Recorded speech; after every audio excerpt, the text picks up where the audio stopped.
चलिए तो exercise number 1.6 को करते हैं। इसके अंदर 3 क्वेश्चंस दे रखे हैं, फर्स्ट, सेकंड और थर्ड। बहुत ही सरल है। देखिए यहाँ पे सबसे पहला क्वेश्चंस लेते हैं।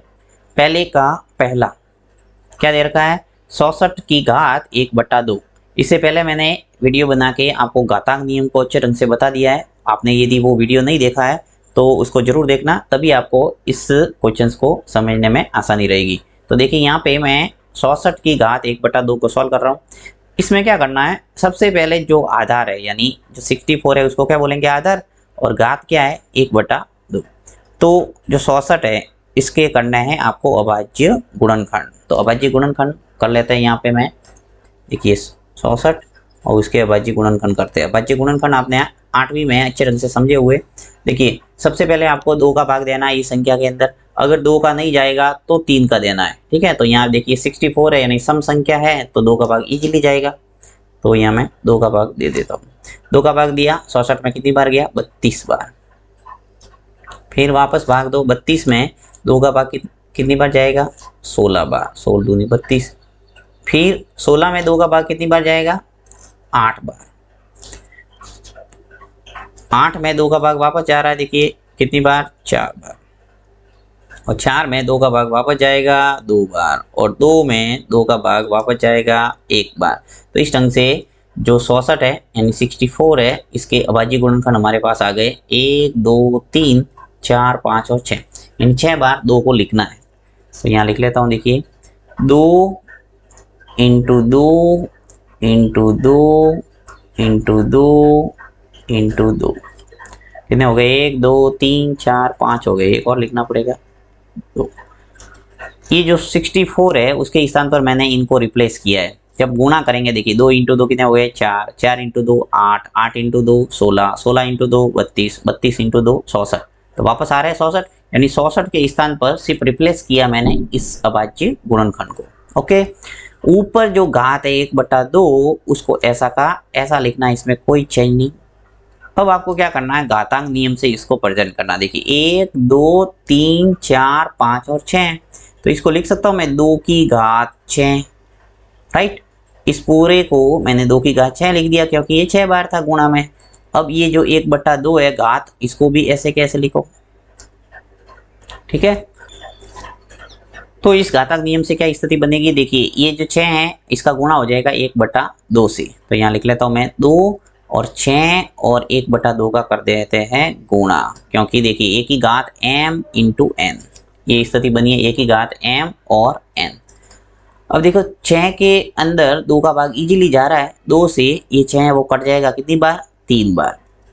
तो स्थिति हमारे पास क्या आ गई, 2 की घात 3। अब 2 की घात 3 का मतलब क्या होता है, 2 इंटू 2 इंटू 2, और 2 इंटू 2 इंटू 2 क्या होगा, 2 इंटू 2 4, 4 इंटू 2 8, यानी इसका जो आंसर है वो आ गया हमारे पास 8।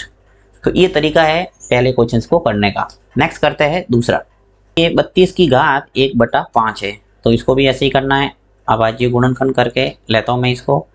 32 आधार को हमेशा बड़ा लिखना है और घात को छोटा, तो 1/5, ठीक है। 32 के अभाज्य गुणनखंड करो, यहाँ मैं कर लेता हूँ 32 के अभाज्य गुणनखंड। 32 के अभाज्य गुणनखंड क्या हो गए, देखिए 2 का भाग इजीली 32 में जा रहा है तो दे देंगे 2 का भाग 32 में कितनी बार गया, 16 बार। 16 में 2 का भाग जा रहा है कितनी बार, 8 बार। 8 में 2 का भाग जाएगा 4 बार, और 4 में 2 का भाग देना है 2 बार चला जाएगा, और 2 में 2 का भाग दे देंगे 1 बार, ठीक है। तो इस ढंग से 32 के अभाज्य गुणनखंड हो गए 1 2 3 4 और 5। तो 32 के स्थान पर मैं लिख लेता हूँ 2 इंटू 2 इंटू 2 और 2 इंटू 2, 1 2 3 4 और 5, 5 हो गए। और इसके ऊपर घात चढ़ा दो 1/5, ठीक है। घात को एज इट इज लिखना है। अब यहाँ पे इसको घातांक नियम से लिखता हूँ कि 1 2 3 4 और 5 है, तो इसको लिख सकता हूँ 2 की घात 5, और उसके ऊपर होल घात है 1/5, ठीक है। अब घातांक नियम यहाँ वही 1 की घात m, देखिए चूंकि हम जानते हैं 1 की घात m की होल घात n क्या होता है, 1 की घात m और n, यानी दोनों घातों का गुणा करना है। m का गुणा n से होगा, यानी 5 का गुणा 1/5 से करो। तो यहाँ पे घातांक नियम से ये सरल हो जाएगा। देखिए 2 की घात 5 की होल घात 1/5 है, इसको खोल दूं मैं तो 2 की घात 5 इंटू 1/5, यानी इस घात का इस घात से गुणा हो गया। अब देखो ऊपर नीचे समान है संख्या, तो 5 से 5 कैंसिल कर दो, क्या स्थिति बनी 2 की घात 1, यानी आंसर है वो 2 ही आ गया। ये है दूसरे प्रश्न का आंसर। नेक्स्ट तीसरा करते हैं। नेक्स्ट तीसरा क्वेश्चन है 125 की घात 1/3 है, यहाँ लेता हूं मैं फर्स्ट सेकंड थर्ड। 125 की घात 1/3। अब यहाँ पर भी 125 के अभाज्य गुणनखंड करेंगे और फिर घात के रूप में लिख के इसको नियम से चेंज करेंगे। तो यहाँ पे देखिए मैं 125 लेता हूँ, अभाज्य गुणनखंड करता हूँ। अब 125 में देखिए 2 का भाग जाएगा नहीं, 3 का जाएगा नहीं, तो सीधा किसका जाएगा 5 का भाग। तो यहाँ पे सीधा मैं लिख लूँ 5। 5 का भाग 125 में कितनी बार जाएगा 25 बार। 25 में 5 का भाग जाएगा वापस 5 बार, और 5 में 5 का ही भाग जाएगा 1 बार, यानी इसको 125 को लिख सकते हैं 5 इंटू 5 इंटू 5। चलो कर दो चेंज इसको, 5 इंटू 5 इंटू 5।